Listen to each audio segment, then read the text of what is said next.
And we're back with more exciting adventures of Incredible Hokes. I am Chris. I am Mark. Still beset with our studio audience. Yay. A very mild-mannered studio audience. No applause light. No applause light. What's our subject for today, Mark? All right. We're going to do best of 2017 movies so far. Kind of a 6-month report card. Let's count down. Let's do our. You want to do our two favorites? I only really have two that I can mention. You have more than two? We can just go one and go from there. Honorable mention. All right. Do your first one then if you want to. I don't care. What's your best one? Okay. I don't care. I happened to go to see Dunkirk. I knew it. Director Christopher Nolan. Yes. His most recent movie, the IMAX theater. It was one heck of an experience. It was like such a visceral, sonic experience. I mean, when guns went off and bombs, you could just feel it through your bones. Yeah. It was awesome.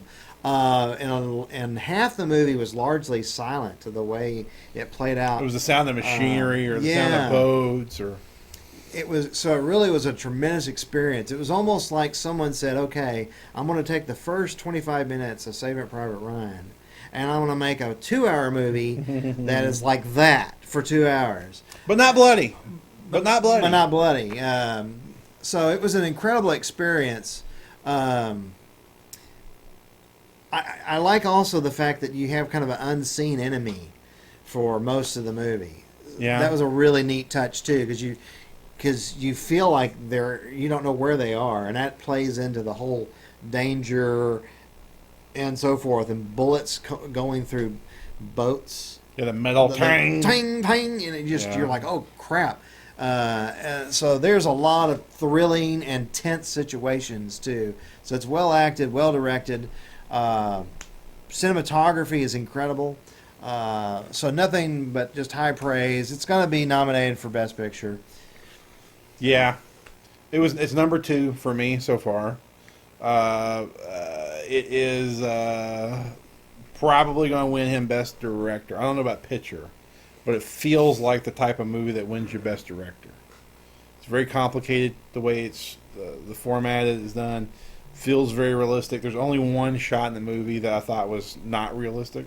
Mm-hmm. I think even you were like, yeah, that shot was kind of weak. There's one large shot of an airplane towards the end. Yeah. That feels very... It's like the only shot in the movie that felt really CGI. Yeah. And it stuck out like a sore thumb. Yeah, I don't know what happened, but that one shot was off. The rest of the movie... Thank God it wasn't just me that felt... I thought I was being nitpicky. No, you were right. Yeah, anyway, so... but the movie felt real. It felt like real planes. It felt like real boats. It felt like it felt real. Yeah. And just well made, well constructed. Just... I was surprised how bloodless it was. It wasn't a bloody Private Ryan where guts and brains are going everywhere. It's not even rated R. I think it's PG-13. I think you're right. I think it's PG-13. Yeah. So it held the intensity without all the entrails spilling out and everything else that we're used to now. Ever since Private Ryan, we're like, if a war movie doesn't have heads exploding, we kind of... Well, if it was 80s or 90s, it'd be a...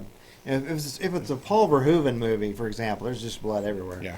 So, but anyway, it was a classic. It had a classic feel in terms of that respect. But yeah. Very well made. Like I said, I think that he wins.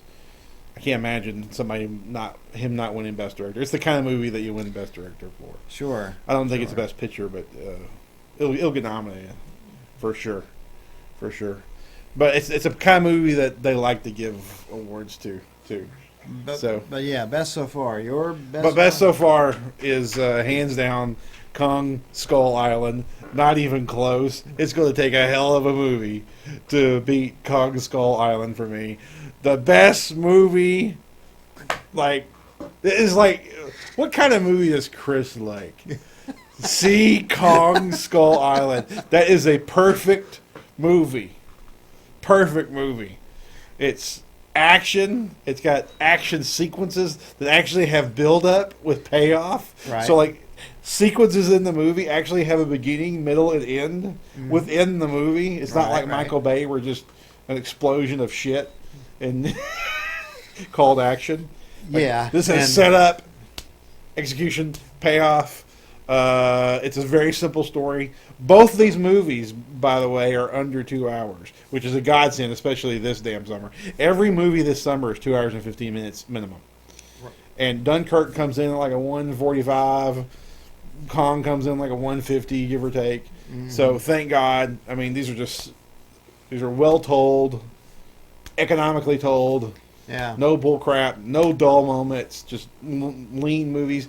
Kong is a throwback to the kind of movies that I love. It's like 70s Kong meets Predator meets Apocalypse Now. It's like the perfect freaking movie. Yeah. Just everything I love about movies is in Kong. Action, everything. The way it's Yeah. told, the shots, editing, pacing, everything. Perfect Yeah. movie. I love your enthusiasm for the movie. First of all, I gave it 3 stars. I thought it was a good movie. Yeah. So I can't relate to the great part, but it was a good movie. I will say this though, there is an early scene when they arrive on the island, and it just The helicopter scene? the helicopter scene, and just everything just goes to hell in a handbasket. Best helicopter scene in movies And since you're Apocalypse like, Now. whoa, whoa, whoa, and so it really gets you pumped, and it's a visual experience for sure, and it does kind of follow a kind of a Hearts of Darkness format, which was an interesting way, and it works. I had some quibbles, they kind of build up Tom Hiddleston, Huddleston. whatever. his name Huddleston. If you hadn't said anything, I'd have known it. What's wrong with Loki? is. Loki. All right, I thought it was Hiddleston. Anyway. There's a U in there. There's a U. It's There's like a U in there? Huddleston. Keep talking. Anyway, Loki is built up like he's going to be like the star or whatever. And other than his recruitment scene, he doesn't really do anything. He does. That's Hey. not true. He does- He's the he has the like 2 words he says after they recruit him. Hiddleston. I swear to God. That's what- Hiddleston. Hiddleston. Tom Hiddleston. Is it STON? STON. So Hiddleston. Hiddleston. It's not Hiddleston. I don't know. I thought it was Huddleston. So anyway, Loki doesn't get a whole lot of things to say to do after he's recruited. So that was a little bit of a quibble for me. It's even got the catchphrase from Dr. Steve Brule on the back of John C. Reilly's jacket. Anybody knows me knows I'm a giant Dr. Steve Brule, check it out fan. This is the perfect movie. Like, this was made for me. This movie. Yeah. Put yourself in my shoes. I knowing get my why- tastes. Yeah, I know why you love it. Yeah. I mean, seriously, it had to be a movie as you watch it, you go, yeah, he likes that. Yeah, he likes that. Oh, yeah, he liked that. It had to be that way. Well, yeah, because you had like sent me a text because I wasn't really going to go see it, Yeah. or I was like going to wait to video or whatever, and then you were like, "Hey, it's really awesome, 4 star." I thought, well, 4 star, all right, I better get down there. So I go to see it, and then I'm watching the movie, and I mean halfway through the movie, I'm like, "Oh, this is like a Chris movie," I mean. So See, I it's get kinda- it. I get it. It's kind of like, okay, you have, like, you're still kind of this way. But, you used to always make fun of you're the man of God, or God get caused, bang your dad. That was always your kind of movie. Like The Mission. Right, The Mission, yes. The movie The Mission with Jeremy Irons and Robert De Niro was like, Right. I don't know if it's still true. It may be, it may not be. But at one point in your life, that was like your perfect movie. Like Yeah. that model of a movie where you have like Yeah. the hero. I'm Against all very much odds. still a sucker for that style. Yeah. I'm very much a sucker for that, yes. Yeah.